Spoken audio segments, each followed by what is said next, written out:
Oi, eu sou a Mônica Nubiato, estou aqui de novo para conversar com vocês. Hoje eu quero propor uma reflexão que ela atravessa assuntos como a comunicação, a política, a linguagem e a sociedade como um todo, né?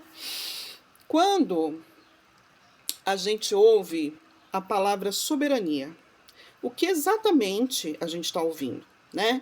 A gente está ouvindo uma definição técnica do direito internacional, a gente está ouvindo um slogan político, uma emoção nacionalista, uma memória histórica ou uma disputa ideológica, ou são múltiplas vozes falando ao mesmo tempo? O que a gente está ouvindo?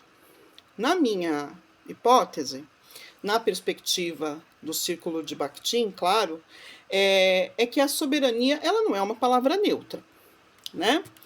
Ela é um signo ideológico. Então, é justamente por isso que ela nunca possui um sentido estável. Pode se estabilizar provisoriamente, mas existem vários sentidos em disputa. Então, cada vez que um presidente, um diplomata, um jornalista, um influencer político ou um cidadão pronuncia essa palavra, ele está enunciando uma palavra que entra em disputa, porque toda palavra ela já vem carregada de outras vozes, né? Qual é o problema, então, da gente pensar a soberania como um conceito fixo? No Brasil, muitas vezes, a gente trata a soberania como se fosse um conceito jurídico pronto, acabado, fechado, né? Defender a soberania nacional, respeitar a soberania, ameaça à soberania, são os enunciados que costumeiramente a gente ouve, né? Então a gente sempre associa a conceitos jurídicos, né, legais, mas raramente a gente pergunta, tá, mas quem está falando? Em qual contexto histórico isso está sendo dito? Contra quem eu estou falando? Para qual público essa mensagem está sendo direcionada? E com quais interesses? Né? É exatamente aí que entra a perspectiva dialógica. Para o pensamento bakhtiniano, o sentido não nasce isoladamente dentro da palavra, né? O sentido ele surge a partir da circulação social da palavra. Ele emerge no confronto entre as vozes sociais. Então, a soberania não é apenas um termo do Estado. Ela é um campo de luta discursiva, né? Quando setores militares falam em soberania, frequentemente aparece a ideia de uma proteção territorial, de defesa nacional, de segurança estratégica, né? Quando a gente ouve a população indígena falar em soberania, reivindicar seus direitos, né, podem emergir sentidos ligados à autodeterminação, ao território ancestral e a uma resistência histórica. Quando os governos falam em soberania econômica, por exemplo, aparecem debates sobre a dívida externa, o FMI, os BRICS, os commodities, a tecnologia e a dependência financeira. Quando a extrema-direita fala em soberania, muitas vezes mobiliza sentidos ligados à ameaça externa, ao globalismo, à moralidade nacional, né? E quando os setores progressistas falam em soberania, frequentemente aparecem temas como multipolaridade, como autonomia diplomática e combate ao imperialismo, por exemplo, tá? Então percebam, a palavra é a mesma, mas os horizontes ideológicos, eles são distintos. Por isso que analisar a soberania dialogicamente é muito importante. Porque o verdadeiro conflito político não ocorre apenas nas armas, nas eleições, nos tratados, né? Ele ocorre também dentro da linguagem. Então, assim, vamos entrar na questão mais teórica, né? Valentin Voloshinov, do grupo do Círculo de Bakhtin, ele afirma que o signo ideológico é, como eu disse outras vezes, é uma arena de luta de classes. Isso significa que as palavras carregam disputas sociais. Então, soberania não é somente um conceito diplomático. Ele é uma palavra que é constituída por múltiplas vozes, vozes sociais, que são atravessadas pela memória histórica, pela colonialidade, pelas relações de poder, a mídia, a economia, o nacionalismo, as disputas partidárias e os imaginários coletivos. E talvez uma das maiores ingenuidades contemporâneas seja acreditar que existe política, que existe uma linguagem política neutra, né? Não existe. Toda palavra política é orientada socialmente. Então, mas por que o brasileiro tende a não se interessar por temas internacionais, por exemplo? Essa é uma pergunta fundamental, porque talvez essa pergunta também precise ser reformulada. Talvez o brasileiro ele não esteja desinteressado por política internacional.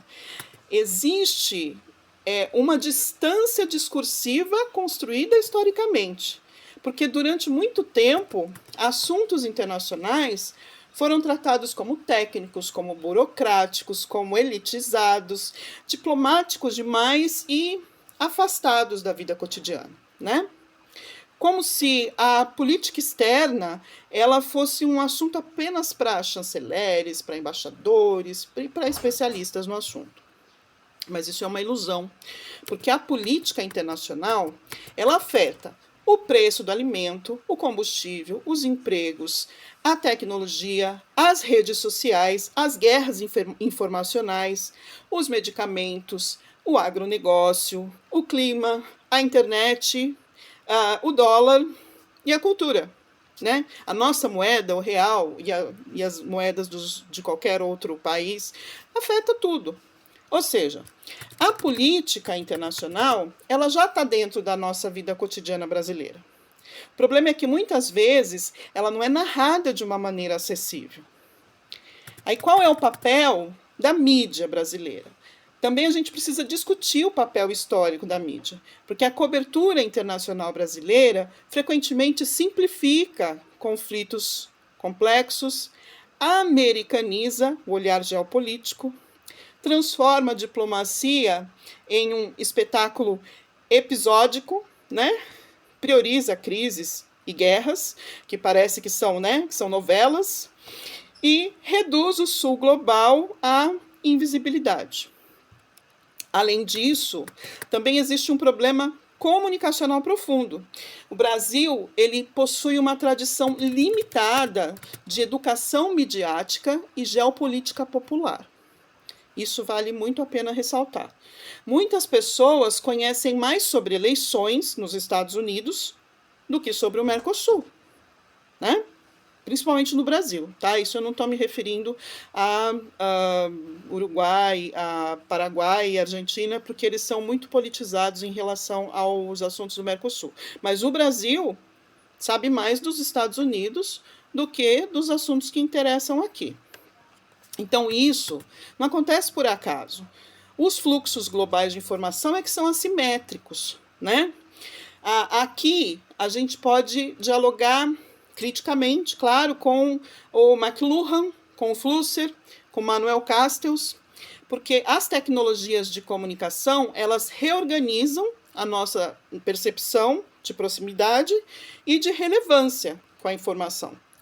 A mídia define o que parece perto e o que parece distante, né? Uma guerra a milhares de quilômetros pode alterar o preço do pão, o preço da farinha, o preço do trigo no Brasil. Uma disputa comercial entre a China e os Estados Unidos pode impactar diretamente os empregos aqui no Brasil. Uma decisão diplomática pode alterar bolsas de pesquisa, acordos científicos, investimentos tecnológicos, né? Isso eu estou falando de diplomacia pública, gente, né? Que é um assunto extremamente importante a gente poder discutir sobre tudo que é debate no ambiente diplomático. Então, mesmo assim, o internacional continua sendo percebido como algo externo, algo do outro, de fora. Por quê? Porque existe uma separação artificial entre política nacional e política internacional. E essa divisão está cada vez mais frágil, né? Porque a soberania hoje é também comunicacional. No século XXI, né, a soberania não apenas envolve território, ela envolve dados, políticas digitais, inteligência artificial, infraestrutura tecnológica, circulação de narrativas e disputa informacional. Então, quem controla os fluxos comunicacionais também exerce poder soberano. Por isso, discutir soberania hoje exige que a gente compreenda, que a gente entenda a mídia, o discurso, plataformas, os algoritmos, a diplomacia pública, a guerra híbrida e a circulação internacional de sentidos. É uma batalha contemporânea que não ocorre apenas nas fronteiras físicas, ela ocorre nas narrativas. Então, por que estudar isso dialogicamente? Eu estou fazendo uma defesa do meu projeto de pesquisa. Porque o dialogismo impede simplificações. Ele nos obriga a perguntar quais vozes são legitimadas, quais vozes são silenciadas, quais sentidos se estabilizam provisoriamente e quais sentidos entram em conflito. Então, a perspectiva dialógica, ela não busca uma definição final de soberania. Ela busca compreender como os sentidos são construídos, disputados e refratados historicamente. Isso muda completamente a análise política. A relevância disso para os estudos linguísticos, mas eu gostaria de acrescentar uma questão fundamental. Porque tudo isso é relevante para os estudos linguísticos, porque estudar a linguagem não pode significar apenas estudar estruturas abstratas, regras gramaticais ou transformações formais da língua, né? A linguagem é prática social viva. No dialogismo, é assim que funciona, né? Ela organiza percepções da realidade, produz identidades, disputa legitimidades, interfere diretamente nos rumos políticos e históricos da sociedade. Quando estudamos o enunciado como soberania, não estamos apenas estudando uma palavra.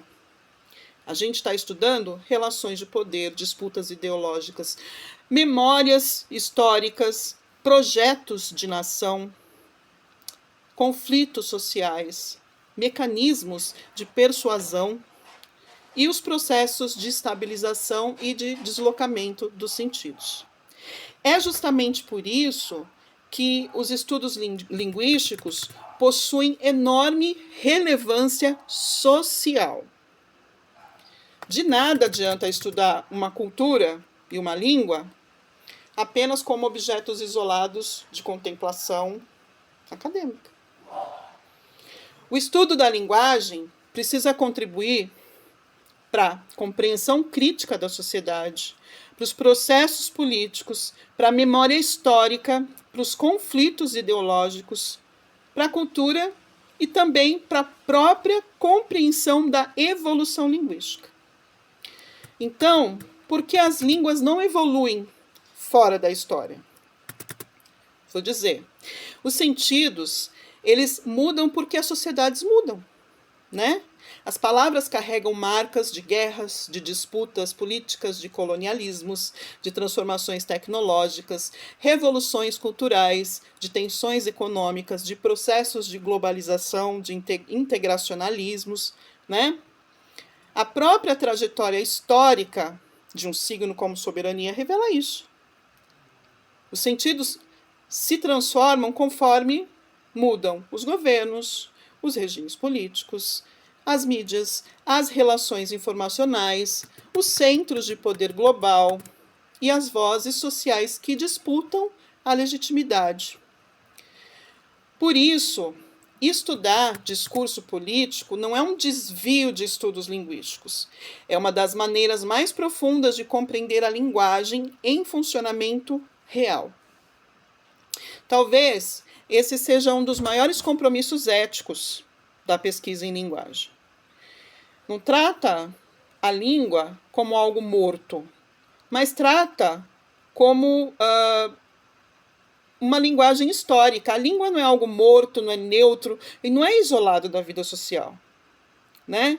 A linguagem é histórica, a linguagem é ideológica, a linguagem participa de algum modo da construção do mundo social. Então, talvez o maior desafio contemporâneo não seja apenas defender a soberania.